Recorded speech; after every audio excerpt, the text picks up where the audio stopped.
Sir कटी हुई लाश वाला कब्रिस्तान। मनोहर का घर पुराने कब्रिस्तान के पीछे था और उसके घर के छत से वह कब्रिस्तान अच्छे से दिखता था। वह रोज उस कब्रिस्तान को पार करके अपने काम पर जाता था। मनोहर के 2 बच्चे थे और दोनों बड़े ही शैतान थे। बड़े बेटे का नाम रॉकी और छोटे बेटे का नाम विकी था। एक बार गर्मी की छुट्टियों में रॉकी और विकी की बहन सोनिया भी आई हुई थी। तीनों मिलकर रात के लगभग 12 बजे एक रूम में ट्रुथ और डेयर खेल रहे थे। रॉकी सोनिया से पूछता है कि तुम ट्रुथ लोगी या डेयर। सोनिया डेयर लेती है और पूछी है कि तुम लोग कुछ खतरनाक करने के लिए तो नहीं कहोगे। रॉकी मजाक करते हुए, ये हुई ना बात, तो जाओ अब छत पर से घूम करके आओ और छत पर रखे गमले में से फूल तोड़ कर लाना होगा, तभी हमें पता चलेगा कि तुम छत पर से आई हो। सोनिया घबराती हुई, छत पर से तो कब्रिस्तान दिखता है। नहीं नहीं, मैं नहीं जाऊंगी। रॉकी और विकी सोनिया को छत पर जाने के लिए ज़बरदस्ती बोलते हैं। सोनिया छत पर जाती है और जैसे ही गमले में लगे फूल की तरफ बढ़ती है तभी उसकी नज़र कब्रिस्तान की ओर पड़ती है।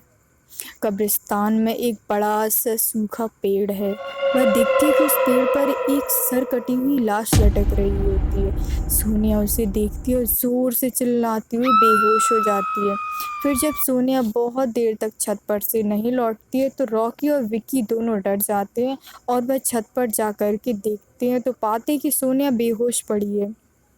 वो तुरंत मनोहर को बुलाते हैं और सारी बात बताते हैं। मनोहर डांटते हुए, तुम तीनों को ऐसा खेल खेलने की ज़रूरत क्या थी। और रॉकी, तुम तो जानते हो कि इस कब्रिस्तान के बारे में कैसी कैसी खबरें आती हैं, फिर भी तुम सोनिया को रात में छत पर जाने के लिए क्यों भेजा। रॉकी, सॉरी डैड, मुझसे गलती हो गई, हम आगे से ऐसा नहीं करेंगे। मनोहर, और फिर कभी दोबारा ऐसा मत करना, किया तो तुम दोनों को उसी कब्रिस्तान में छोड़ आऊँगा। अच्छा सोनिया बेटी, ये बताओ तुमने वहाँ ऐसा क्या देख लिया जो तुम बेहोश हो गई। सोनिया सहमी हुई हालत में मनोहर को सारी बात बताती है कि उसने क्या देखा। मनोहर ने उस कब्रिस्तान के बारे में ऐसी खबरें पहले भी सुनी हुई थी, इसलिए वह सोनिया को डांटता नहीं है और बच्चों को संभल कर रहने की सलाह देता है। एक दिन मनोहर को काम से छुट्टी मिलने में देर हो जाती है और उस दिन उसे ऑटो भी नहीं मिलता है। वह पैदल ही घर की ओर चल पड़ता है। इधर विक्की और रॉकी दोनों आपस में बातें करते हैं। रॉकी, विक्की, तुम्हें क्या लगता है सोनिया ने जो कहा है वो सच है। मुझे तो लगता है कि वो सिर्फ बातें बना रही थी। रॉकी कहता है, वो उसका भ्रम ही होगा, पक्का उसका भ्रम ही होगा। विक्की कहता है, अरे नहीं भाई, तुमने उसकी हालत नहीं देखी, एक दिन भी और यहाँ रुकने को तैयार नहीं हुई। मुझे लगता है कि उसने सच में कुछ देखा होगा। रॉकी, चलो हम कब्रिस्तान में जाकर खुद ही देख लेते हैं। विक्की घबराते हुए कहता है, अरे भाई तुम पागल हो, नहीं हो गए, मुझे अपनी जान बहुत प्यारी है, मैं कहीं नहीं जाऊंगा और तुम भी मत जाओ। विक्की के मना करने के बावजूद रॉकी नहीं मानता है और वह अकेले ही कब्रिस्तान की ओर चल देता है। कब्रिस्तान का दरवाज़ा खोलता है और अंदर चला जाता है। वह उस पेड़ की ओर भी देखता है जिस पर सोनिया को सर कटी हुई लाश दिखी थी। रॉकी खड़े होकर उस पेड़ की ओर देखता है, तभी एक अदृश्य हाथ उसके पैर को पकड़ लेता है। रॉकी डर जाता है, ज़ोर से चिल्लाने लगता है, बचाओ बचाओ, छोड़ दो मुझे, मैं फिर कभी नहीं आऊँगा। दूसरे कोने पर एक कब्र होती है जो कि खुली हुई होती है, उसके ऊपर खून लगा हुआ होता है। वह अदृश्य हाथ रॉकी को खींच कर लाते हैं और उस कब्र में ढकेलने की कोशिश करने लगते हैं।